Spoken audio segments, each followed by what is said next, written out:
Good afternoon. My name is Chandy Gordon, and I'm a prevention specialist at the Agency for Substance Abuse Prevention. And this month we are celebrating Recovery Month. Today I have with me Miss Autumn Jones. So Miss Autumn is going to share a little bit of her story, and we're just going to have a conversation about what recovery means to her. So I'm going to let you take the floor. Okay, so my name is Autumn. I've been clean since January the 7th, 2022. For me, I come from a good family. I just kind of got off like in the wrong crowd. And then I was in a very serious relationship. I lost a baby, then I lost my granny, and then I got really, really sick. And then I caught my ex using, and I felt like the only way to make him love me again was if I started using, and everything just went downhill from there. And I was really like on the verge of death. I was doing things to people that I would never in a million years do sober. I lost my family's trust. I didn't have nobody. But then I got arrested on January 7th of last year, and I was in jail for like 4 months, and then I went to rehab. And then when I was in rehab, 6 months in, I found out I was pregnant, and everything just kind of changed for me from like that moment on. My daughter's really what saved me, but my relationship with God is what pulled me through it. And I stand on that today. Everybody is different. A lot of people say AA works for them, the 12 steps, NA, whatever. Those are good, but for me, my relationship with God is the most important thing. If it wasn't for Him, I would have never been brought out from where I was.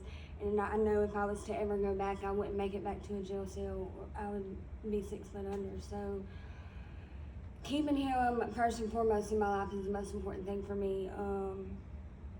And I can't push religion on anybody, but anybody I talk to, I try to tell them you need to get a relationship with Him, because you wouldn't be here if you didn't have a purpose, for your life. So for me, that was the biggest thing. And then of course my daughter, if she don't have me, she don't have nobody. So I let her be like my biggest motivation, but I got to do it for myself before I can do it for anybody. So Yeah. So if you don't mind me asking, how long have you been in recovery? 18 months, 19 months, but I graduated rehab back in March, but like I still go to meetings. I'm still very much involved in the rehab, and that helps me a lot too. If you stay, like, you can't just get out and go back to the old people places and things. Staying connected is a big thing, and for me that's helped a lot too. Yeah. So if you could tell anybody that is also going through recovery or not yet in recovery that may still be using, what would you say? What would you tell them? It's not worth it. You got people out there that love you, that care about you, that pray for you daily, and there's a purpose on your life, and drugs ain't it.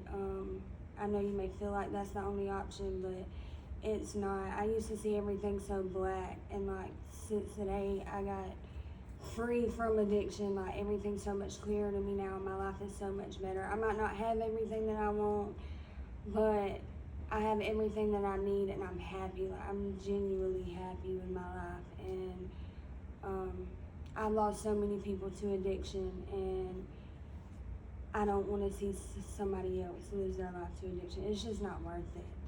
And if I can do it, anybody can do it, because it was rough. That lifestyle's not it. Well, I mean, I barely know you, but I'm so proud of you. Thank you. And I know you have a bunch of other people that are probably really proud of you. And those are some really encouraging words. And I'm thankful that you came to share your story today. And I'm just thankful for you and thankful that you were, on the right path. So Thank you. All right. And make sure you check us out. Make sure you stay tuned for more coming up.